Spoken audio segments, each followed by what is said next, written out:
આગળ વાત કરીએ, ગૃહ રાજ્યમંત્રી હર્ષ સંઘવીએ નર્મદા પરિક્રમા કરી છે। નર્મદા જિલ્લા ભાજપના કાર્યકર્તાઓ સાથે તેઓ પહોંચ્યા હતા અને પરિક્રમા કરી હતી। નર્મદા પરિક્રમાને લઈ ગૃહ રાજ્યમંત્રીએ નિવેદન આપ્યું। આ વર્ષે મેં પરિક્રમા કરી છે। પરિક્રમા માટે નવી જરૂરિયાત માટે બેઠક કરીશ। પરિક્રમાવાસીઓને તકલીફ પડી હોય તો હું માફી માંગુ છું। નર્મદા પરિક્રમામાં વ્યવસ્થાઓમાં વધારો કરીશું। જોઈ શકો છો કે નર્મદા જિલ્લામાં ખૂબ મોટી સંખ્યામાં લોકો આ વર્ષે આ પરિક્રમાની યાત્રામાં જોડાયા છે।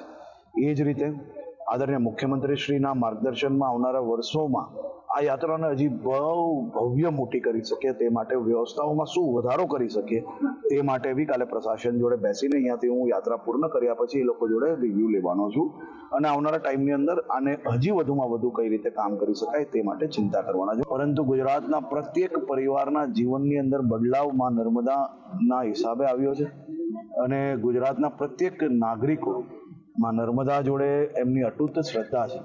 આ શ્રદ્ધા બધા જ લોકો સારી રીતે અહીંયા આવીને પરિક્રમા કરી શકે તે પ્રકારની વ્યવસ્થાઓ આવનારા વર્ષોની અંદર ઉત્તરોત્તર વધારો કરવામાં આવશે।